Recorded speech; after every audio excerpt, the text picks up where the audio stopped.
बिस्मिल्लाहिर्रहमानिर्रहीम। अस्सलाम वालेकुम दोस्तों और बुजुर्गों नाज़रीन, तुहाडे सामने अगली वीडियो दे नाल हाज़र हां। वीडियो जी तुहाडे सामने एक बनाई जा रही है जी बनाने लगे हैं, ये बहुत ही अच्छी ज़बरदस्त है कि ये अफ्तारी दे इंतज़ाम वास्ते, यानी कि अफ्तारी दा ठंडा ठार बेहतरीन तस्कीन दे ज़बरदस्त ये शरबत है जिहदे नाल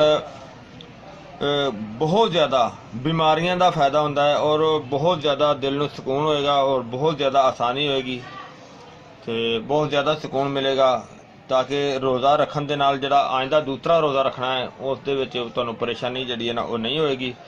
इंशाअल्लाह इहदे नाल बहुत आसानी नाल दूसरा रोज़ा रखन ते दिल भी करेगा और आसानी ना रखा जाएगा। यानी कि चीज़ों का इन्ना कु पुरसकून ते दिल में सुकून देने वाली चीज़ां ने तो बहुत अच्छी चीज़ां ने जिन्हां नाल जिसम ते कोई किसी किस्म का परेशानी का मसला नहीं बनेगा।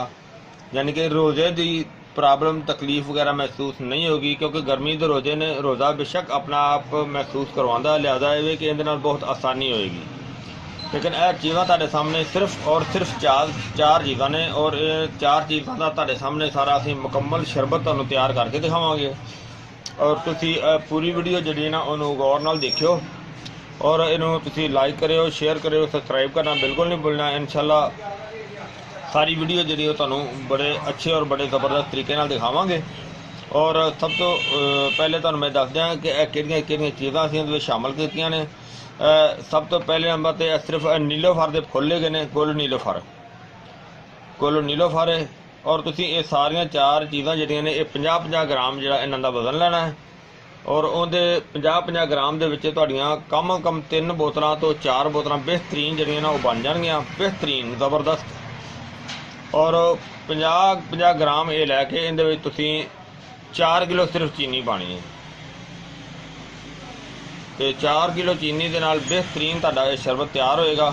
और पहली चीज़ जी है गुल नीलोफर है और दूसरी चीज़ तुहाडी मशहूर मारूफ चीज़ हैगी है इलाची, सब्ज़ इलाची है, सब्ज़ इलाची है। और सब्ज़ इलाची तो अगे जनाब अगली आइटम है तुखम कासनी तो अगे जनाब स्पैशल जरा ना ये संदल का बूरा है जरा कि बेहतरीन खुशबूदार और यह चीज़ एक नंबर लैनी है ताकि जरा उनका तुहानूं रिजल्ट जरा ना अच्छा और बेहतरीन मिले। और इन्हां चीज़ां सारियां नूं असीं थोड़ा जिहा दलफल कर लेने आ, दलफल करके तो इन्हूं असीं पानी दे विच भिगो देंगे ताकि इहदा जरा ना वो असर बेहतरीन ते अच्छा और ज़बरदस्त निकले। और इन्हां चीज़ां नूं हुण असीं दलफल करांगे। हाँ जी, आ देखो माशाल्लाह असीं इहनूं अच्छी तरह सारा दलफल कर लिया। देखो संदल पूरा वो तो खैर पहले ही बारीक हैगा सी, बाकी चीज़ां सारियां दलफल कर लिया ने और इहनूं असीं हुण पानी दे विच भिगो दिंदे आं। बिस्मिल्लाह।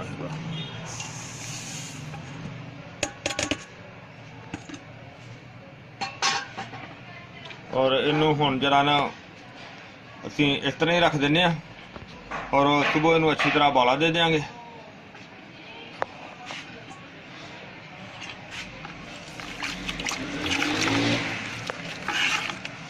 ज़बरदस्त खुशबू भी है और ज़बरदस्त इंशाल्लाह फ़ायदा भी होएगा इनका। फूड कलर देंगे, बहुत आला तो ज़बरदस्त चीज़ बन जाएगी। हाँ जी माशाल्लाह इन्हों किले पर रखा वो ज़बरदस्त माशाल्लाह। लो जी इतने इन्हों खोलिया तो इतने खुशबू इन्नी ज़बरदस्त आ रही है कि तुहानूं की दसीए कि कितनी अच्छी खुशबू आ रही है। यानी कि इनकी खुशबू नाल जरा ना दिमाग जरा वो फ्रैश हो गया। तो ऐसा हिसाब ला लो कि अगर खुशबू नाल दिमाग फ्रैश हो गया तो पीने नाल बंदा कैसा रहेगा। ज़बरदस्त उबाला हो रहा है, उबल गया। इनू असीं होर झट चंगी तरह पका के फिर इनू असीं रख देंगे और उन्होंने फिर जनाब शरबत की तैयारी तुहाडे सामने चल रही और बहुत ज़बरदस्त उबाला हो रहा है।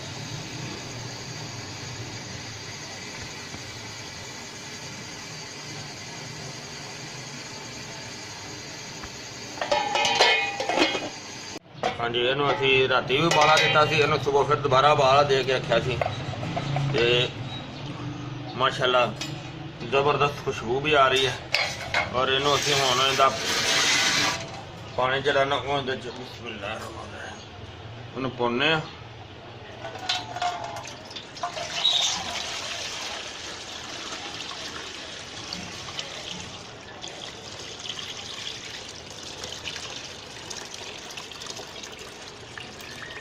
ਇਹਨੂੰ ਪਾਣੀ ਨੂੰ ਪੁਣ ਕੇ ਅੱਛੀ ਤਰ੍ਹਾਂ ਇਹਨੂੰ ਅਸੀਂ ਹੁਣ ਜਿਹੜਾ ਨਾ ਉਹ ਰੱਖ ਦਿਆਂਗੇ 2-4 ਘੰਟੇ, ਕਮ ਤੋਂ ਕਮ 4 ਘੰਟੇ ਪਿਆ ਰਹੇਗਾ ਤਾਂ ਕਿ ਇਹ ਜਿਹੜਾ ਇਹਨੂੰ ਅੱਛੀ ਤਰ੍ਹਾਂ ਉਹ ਨਿਤਰ ਜਾਏਗਾ।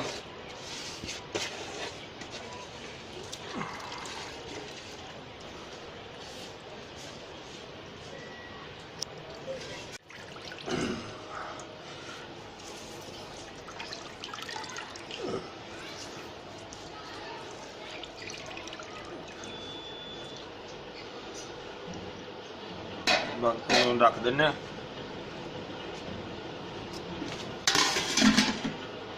ਹਾਂਜੀ ਇਹ ਕਾਫੀ ਟਾਈਮ ਦਾ ਪਿਆ ਹੋਇਆ ਸੀ, ਨਿੱਤਰ ਗਿਆ, ਬਿਲਕੁਲ ਸਾਫ਼ ਹੋ ਗਿਆ। ਦੇਖ ਲੈਂਦੇ ਹਾਂ ਇਹਦੇ ਚ ਕੋਈ ਗੰਦ ਸ਼ੰਦ ਅਗਰ ਹੋਇਆ ਤਾਂ ਥੱਲੇ ਬਹਿ ਗਿਆ ਹੋਣਾ। ਬਿਸਮਿਲ੍ਲਾਹ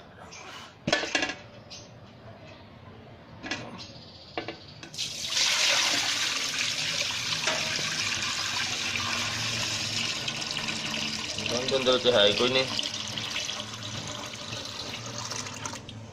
थोड़ा जहा है सी वो नीचे बैठा है।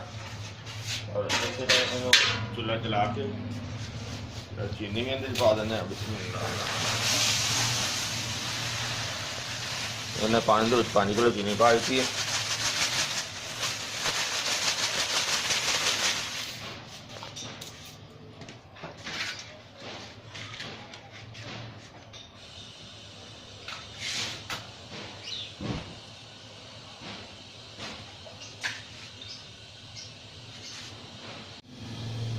हाँ जी सारा बेहतरीन देखो बाला भी आ रहा है।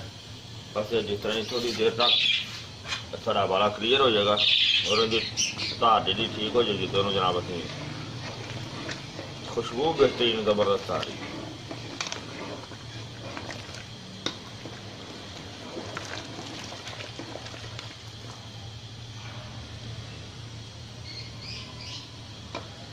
तो मजीद अं क्लीयर करके दिखावे। हाँ जी माशाल्लाह देखा तुसी शरबत तैयार हो गया और बहुत ज़बरदस्त तो बहुत आला किस्म का शरबत है। और रोज़ा खोल के इस्तेमाल करना, बेशक ठंडा पानी ज़्यादा ना हो, नॉर्मल बिल्कुल पानी हो। और अगर वो पानी मिट्टी के घड़े वगैरह दे विच ठंडा किया हो तो उसके वास्ते बहुत ज़बरदस्त चीज़, कमाल की चीज़ बनेगी। और इस तो अलावा ये प्यास नू बुझाएगा, दिल नू सुकून देगा और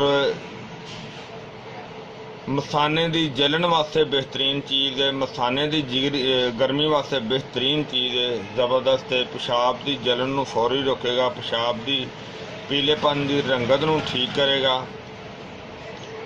और इनके तो अलावा जिगर की गर्मी वास्ते कमाल का तोहफा है। यानी कि गर्मी मसाने च होवे, जिगर च होवे, दिमाग च होवे, बेहतरीन चीज़ है और बहुत आला किस्म की चीज़ है। और मैं उम्मीद करना ये नुस्खा जो बनाया होया मेरे दोस्तों भरावां नू अच्छा लग्या होगा। इनू तुसीं लाइक करियो, शेयर करियो, सबसक्राइब करना बिल्कुल नहीं भूलना। इंशाअल्लाह अगली वीडियो ना फिर मिलांगे। इजाज़त, अल्लाह हाफिज़, अस्सलामु अलैकुम वरहमतुल्लाहि वबरकातुहू।